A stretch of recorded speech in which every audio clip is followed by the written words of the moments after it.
për zhvillimet politike në vend kam të ftuar dy kolegë, prezantoj pa humbur kohë Aleksandër Çipën, kënaqësi që je këtu, analist, njohës i mirë i situatës politike në vend, dhe Fitim Zektin, pedagog i shkencave politike, kënaqësi që të kam në studio. Faleminderit juve.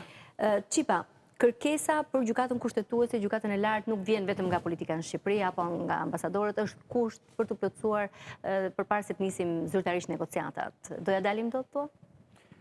Shohim që presioni i faktorit ndërkombëtar dhe ne dim shumë mirë se sa ndikim ka ai në vendimarrjen politike të vendit, por edhe brenda aktorëve kryesor politik të vendit, po rritet. Edhe me sa duket, palët politike në funksion të këtij vakumi kaq të gjatë kohor kanë lodhur edhe vetë pritjen. Kështu që besoj që këto janë të pashmangshme më. Si e shef, Fitim, a ka fate vërtet, apo politika kemi ju rikim nga njëra anë që thotë është tentuar të pengohet puna e SPAK, ka probleme me plotësimin e gjykatave se pengohet? Sigurisht që ka fate, fatet janë tonat, pra ne shqiptarë, do t'i bëjmë se na duhen ne, ose të shkojmë në humbell, domethënë, nuk ka kuptim, po gjykata kushtetuese sot mund të kesh vetëm Korenë e Veriut pa gjykatë kushtetuese. Edhe Namibia ka gjykatë kushtetuese, edhe Guatemala ka gjykatë kushtetuese, edhe Bangladeshi ka gjykatë kushtetuese. Pra, edhe vendet totalisht autoritare kanë gjykatë kushtetuese. Pra është një marrëzike që ndodhet tek ne është pa kuptim. Unë përmend vetëm një gjë të vogël. Hans Kelsen, që ka qenë kryetari i gjykatës supreme të Austrisë, gjykata e parë kushtetuese në Europë, pas luftës parabotërore, kur erdhi një qeveri fashiste në detyrë, u largua dhe tha, fashizmi nuk rrit dot me një gjykatë kushtetuese. Pra ne jemi në këto kushte. Si mund të mos kemi gjykatë kushtetuese, nuk arrit të kuptoj dot. Pra, mirë, ndodhi një reformë në drejtësi, u kryi vakum i përkohshëm, po jo 3 vjet, jo 4 vjet. Nuk e dim kur do ndodh, realisht nuk e dim. Këtu po ndodhin ndryshime kushtetuese, ndodhin mirëtimi ligjesh, emrohen njerëz, shkarkohen njerëz, gjykat merren mendime VKM, nuk kuptohet në çfarë lloj antikushtetueshmërie jemi. Realisht nuk kuptohet. Pra këtu mund ndodh gjithçka, mund të ndodh qeveria shqiptare sot, mund të shpall pluralizmin të abroguar, mund të ndryshojë kushtetuesen, thotë që Shqipëria do të vend një parti nuk ka më zgjedhje, edhe nuk ka gjykatë kushtetuese që të flas. Pra, është vërtet lebeti. Kjo është lebetia e parë, e madhe, edhe ndoshta kjo është produkti i krizës më të madhe. Kështu që afati shijoni. Sigurisht, ne nuk do hyjmë kurrë në BE, nuk do ketë kurrë hapje të negociatë kuptimin e plot fjalës, pra që ne të jemi në tërheqjen e bisedimeve për aderim nëse nuk bëhet gjykatë kushtetuese. Sa më shpejt më mirë. Reforma zgjedhore, një pikë tjetër e nxehtë që u mbyll me një ndryshime kushtetuese të 30 korrikull, por duhet plotësuar koldi dhe gjithë të tjerat, nga koalicionet parazgjedhore, listat në 100%. Si të duken këto element? Do ta nxehin më shumë situatën politike apo do ta rrihet në marrëveshje? Patjetër që do ta nxejnë, është praktike prehershme e pragjeve elektorale në pikpamjen kohore që partitë tona kryesore. Sot kemi një situatë të cilën e dëshiron opozita, por nuk e dëshiron shumica, dhe siç po shohim, gjithë thelbi i bllokimit të ashtuquajturët i vendimarrjes të Këshillit Politik lidhet me koalicionet, dhe pavarësisht se e pranon opozita, por shumica nuk e pohon një gjë të tillë. Kjo është e lidhur me strukturën e konkurimit elektoral për zgjedhjet e 25 prillit, dhe nuk ka më dilema për këtë gjë. A ka thaj opozita në këtë qëndrim të vetin? A u ndryshuan vërtet rregullat pasi u mbyll loja? Mendoj që jo, opozita në këtë pikë nuk ka shumë përgjegjësi, sepse opozita pranoi mbi të gjitha edhe verdiktin e të përfaqësimit vetvetes me një pjesë mbi, që edhe në rastin konkret parakuptoi opozitën parlamentare. Sikur ndonjëherë ligji zgjedhor dhe gjithë negocimi për procedurën zgjedhore u bë midis 3 palëve. Dhe në këtë pikpamje mendoj që këto 3 palë e krijuan një modus vivendi për përvojën politike të amendimit të legjislacionit elektoral në Shqipëri. Fitim, çfarë mendon se mund të bëjë opozita nëse majoranca i shkon deri në fund të vullnetit për të mos pasur koalicione parazgjedhore? Nuk mund të bëj asgjë, thjesht do vazhdoj përpjekjen e saj për të rrezuar këtë majorancë me zgjedhje. Do hyjë në fushat, do nxjerr alternativën dhe ekipin sikurse po bën, ka disa kohë që po bën këtë gjë, dhe kjo është evident. Shikoni, ne jemi përballë një majorancë atipike. Kjo është një majorancë që nuk e ka njohur Shqipëria që ka 121. Kemi një majorancë që ka 128, 130 deputet. Zoti Rama sot kontrollon në mënyrë të verbër 130 deputet. Edhe mund të bëjë çfarë do doj, ai ka thyer çdo lloj bashkëpunimi dhe çdo lloj marrëveshje me shqiptarët dhe me ndërkombëtarët, sepse Këshilli Politik është një përpjekje e politikës shqiptare dhe ndërkombëtare për të gjetur një mënyrë që t'i bëjmë gjëra si duhet. Pra, u ra dakord në shkurt të vitit që jemi, që do kemi një këshill politik për të bërë reformën zgjedhore së bashku, sepse është një kërkesë e Bundestagut, e Komisionit Evropian, edhe Partia Socialiste në mënyrë po themi brutale, e theu, e shqeu plotësisht, bëri marrëveshjen pesëshore, atë marrëveshje shkeli me këmbë dhe bëri këto ndryshime kushtetuese. Ndryshime kushtetuese të bëra nga një parlament krejtësisht ilegjitim. Nuk kanë votuar shqiptarët në 2017 për këtë parlament. Edhe sikur mos jetë dera si vot. Edhe sikur mos jetë shitura si vot, në 2017 nuk u votu për këtë parlament. U votu që Partia Demokratike të ketë 43 mandate, që sot nuk i ka në atë parlament. Pse nuk i ka? Sepse ka ikur nga parlamenti, mund të jetë përgjegjësia e nga saj. parlamenti? Është çështje tjetër, por ama ky parlament nuk është vullneti i shqiptarëve. Ky parlament nuk ka të drejtë bëjë ndryshim kështuese. Absolutisht. Pra ndryshim kështuese janë bërë me një parlament të sajuar. Që zoti Basha ka bërë gabim. Gjetur dhe një modus vivendi që u krijua gjetur Këshilli Këshilli Politik. Po pra, edhe zoti Rama e shkel edhe këtë gjë, e drejtë. Në këtë pikpamje përfaqësimi i Këshillit Politik plotson, po e themi, pluralitetin politik të. Eksakt, por zoti Rama nuk po e merr parasysh të Këshillin Politik. Jo. Sepse Këshilli Politik ai po e merr për këmbë. Ka dy gjëra mendoj që këtu të hanë diskutime. Një pjesë e mirë e çështjeve janë dakordsuar midis palëve. Zoti Rama ndoshta nuk ka pretendim të vendosi kushtin për mungesën e koalicionit elektoral opozitar. Dhe kjo është e papranueshme. Por nga ana tjetër ka një konjunkturë paraprirëse e cila duke se e mbajti çështjen në një lloj ngërçi politik. Zotë Çipa, koalicionet zgjedhërore në Shqipëri kanë qenë në mënyrën që janë aktualisht pa ndryshuar ende. Është e drejtë, kushtetuese dhe konkurruese. Të gjitha partitë kanë të drejtë në nxjerrjen listë e tyre. Zoti Rama po e prish të gjë, nuk po e prish se ka ndonjë parim të madh zoti Rama. Ligji zgjedhor që është fuqi, kodit zgjedhor që është fuqi, është bërë nga zoti Rama. Po të kujtoni, në vitin 2008 zoti Berisha thoshte, le ta bëj zoti Rama si dohet, unë do ta firmos. Edhe kështu ndodhi. Pra u bë ky kod zgjedhor që kemi sot, që është me lista të mbyllura me koalicionin ku secila parti pra qetë listën e saj. Tani zoti Rama Shura dakord bashk. Në 2008. Këto janë deklarata që Zoti Berisha kështu ka thënë. Mund të jetë gabim, mund të jetë ligj i keq, nuk po hyj këtyre diskutime, ama është një kod zgjedhor i bërë nga zoti Rama. E zoti Rama po ndryshon, jo se ka ndryshuar qasja e zoti Rama ndaj të drejtës. Jo, sepse ai kërkon të fus opozitën në një ngërç, pra të dobësoj ose të pengoj opozitën sa të mundet ai që të marrë opozita në një ngërç, në mungesë një koalicioni para. Po ty e gjithë opozita në një ngërç, unë nuk besoj që do jetë një ngërç shumë i madh, po gjithsesi është një problem. Pra, të gjitha partitë e opozitës, 10, 11, 12 sa janë, do kenë vetëm një listë kandidatësh. Edhe kjo do krijojë disa qefmite të vogla, mund të krijojë edhe një lloj konflikti të vogël të brendshëm.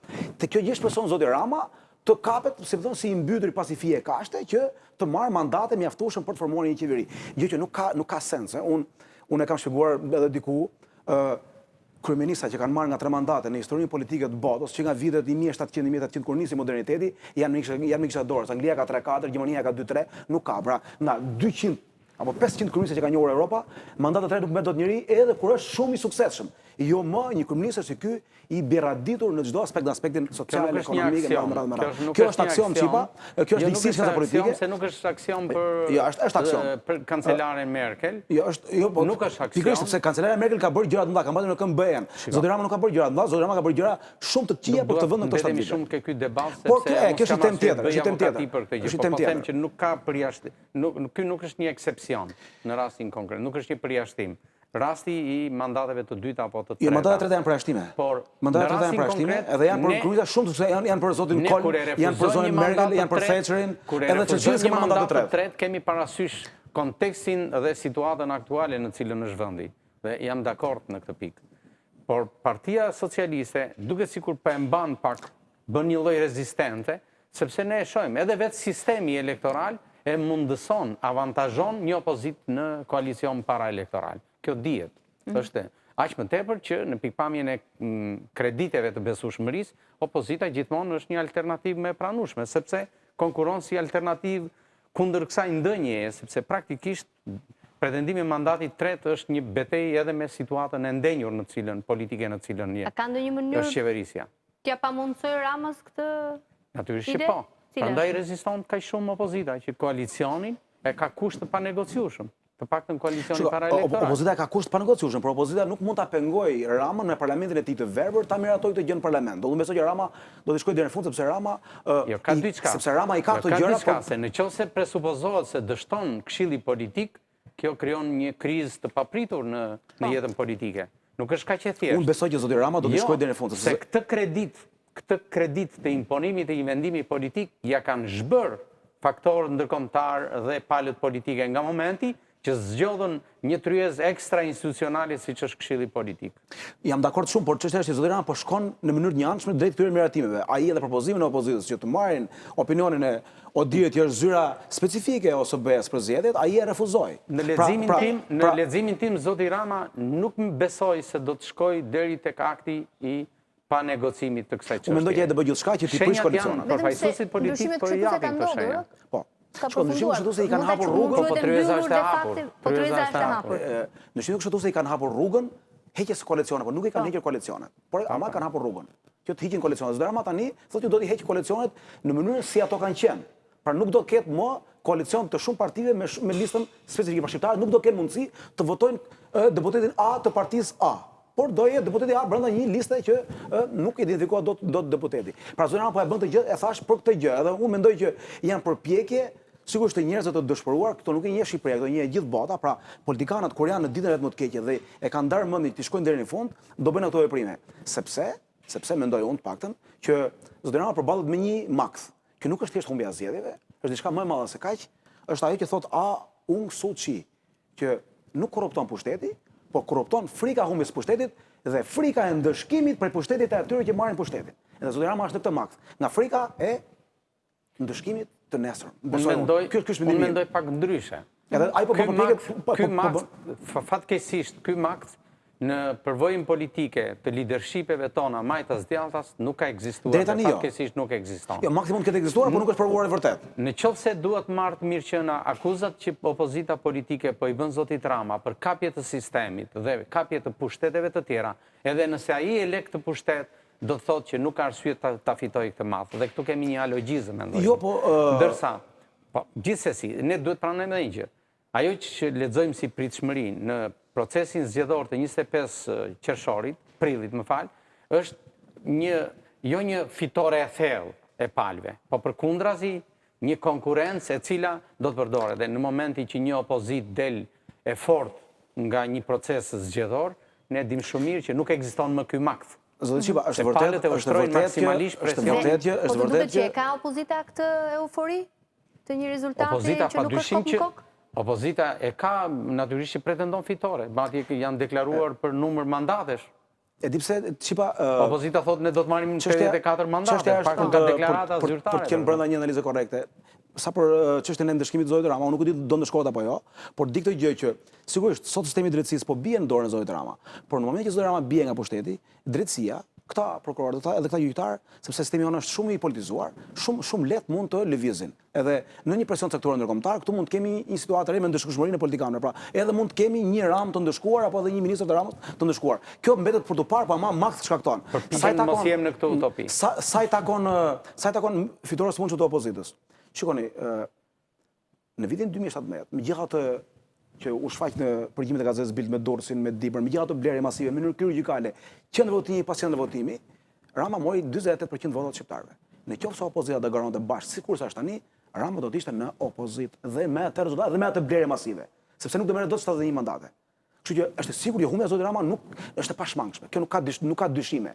Aq më tepër që Zoti Rama nuk mund të blej, besoj unë, aq sa ka bler 2017 dhe nuk mund të reaktivizojë. Për njërën palë, se po folëm me palën afër PS-së, thotë matematikisht me mandatet që kemi dhe me numrat e votuesve që janë, nuk humbasim, i garantojmë mbi 70 mandate. Unë di them të gjë që edhe nga i pikpamje e ligjësive të sistemeve zgjedhore, sistemet profesionale, qofshin ato rajonale apo kombëtare, nuk prodhojnë kur qeveritë një partie.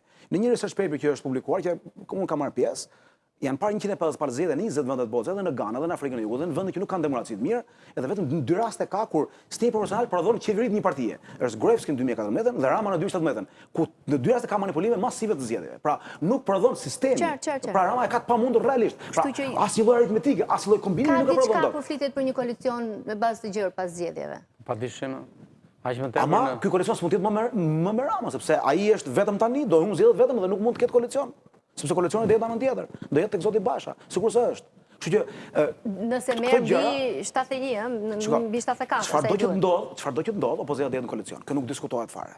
Pra nuk do kemi 40 partit opozitës tek në zgjedhje. Kjo është e qartë. Çfarë do që ndodh, opozita do jetë bashkë. Në një listë apo në 2 lista. Sepse edhe nuk varet shumë nga zonja kryemare, nga Zoti Basha, nga Zoti Dule, nga Zoti Kudiun Idrizi me radhë, varet nga vullneti e njerëzve. Njerëzit presin që kjo opozitë të përfaqësojë një vullnet për ndryshim. Sepse këtu realisht ka shkuar gjendja shumë rënd në gjykimin tim. Në çdo aspekt. Kjo do tek fakti që nuk kemi gjëra të shtuese për 4 vitesh, pra jemi bërë më keq se Bangladeshi. Dua pak pulsin që po mat edhe në terren Çipa në lidhje me hapjen e mundshme të listave. Do e gërsoj, kriminalizoj parlamentin, do e bëj më të mirë, më cilësor. Si është prognoza jote? Fatkeqësisht shoh premisat të ripërsëritjes së sëmundjeve të proceseve zgjedhore në Shqipëri. mënyra se si po e para fillon fushatën zgjedhore shumica në qeverisje, Partia Demokratike. Aritmetika e parashikimit që përdor kryeministri Rama, duke ju referuar masës së madhe prej gati 700.000 votues, siç është deklaruar në forumet e partisë. Këto janë aritmetika të frikshme, që flasim jo vetëm thjesht për një propagandë, por për mekanizmin e paracaktimit të aktit apo qoftë edhe të mekanizmave të manipulimit zgjedhor. Aq më tepër kur ndërgjegja për procedurat të pastra zgjedhore në Shqipëri është e munguar. Aq më tepër kur partitizmi jonë është një partitizëm i vjetëruar në ndërgjegje, në rotacione, i vjetëruar në gjithë pikpamjen reformuese të demokracisë zgjedhore në Shqipëri. Ka reagim ndërkohë nga baza për një qasje të tillë? Reagimi i bazës është në një det pakënaqësish. Unë jam një gazetar që lëviz pothuajse në çdo javë dhe shoh që në shtresat e gjera sociale të popullsisë ka një pakënaqësi. Unë e kam thënë dhe diku, ndoshta në panelin tuaj, që në këtë vend fatkeqësisht janë të pakënaqur edhe oligarkët. Dhe kur janë ata që kanë qenë, po e themi, poseduesit gati vendimarrës në gjithë pikpamjen e fjalës, mendoni se çfarë ndodh. Shtresa e varfër është zgjeruar në Shqipëri. Pothuajse është bërë shtresa e mesme dhe është konvertuar në shtresë të varfër, dhe kemi edhe një kategori që unë s'dua ta quaj shtresë, por është një kategori që janë në mos oligarkët për të qenë politologjikisht të fjalës, janë kapitalistët që kanë krijuar mekanizmin e posedimit të gjithë aseteve të ekonomisë sonë. Çfarë si e mendon që do të cilin listat e hapura? Unë nuk mendoj që do të cilin rëndësi të madhe. Kjo ishte një truk, një lojë e politikës shqiptare e shumicës qeverisë të kryeministit Rama për të mjegulluar debatin politik dhe për ta çuar, si më thënë, ujin në mullirin e Zojit Rama. Listat e hapura nuk mund të jenë kurrë zgjedhje në Shqipëri. Shqipëria ka një problem tjetër. Pra çështja është që ne nuk e kemi identifikuar problemin, ose e kemi identifikuar nëpër tëreza emisione, studiesh edhe në studion tuaj, por ama politika shqiptare nuk e ka identifikuar dhe nuk i ka dhënë zgjidhje këtij problemi. Problemi është që këtu blihen zgjedhjet, edhe nuk është se blihen në mënyrë sporadike, spontane dalin njerëz e blihen. Jo, blihen në mënyrë të sistematizuar, të organizuar nga një regjim neopatrimonialist që kontrollon në mënyrë vertikale nga kryeministri tek fshatari më i fundit, në fshatin më të fundit, të mijat publike, vendet e punës, rentat, tenderat, gjitha dhe gjithkush është i varur pra në një marrëdhënie pa dron klient në këtë zinxhir. Ky është problemi jonë.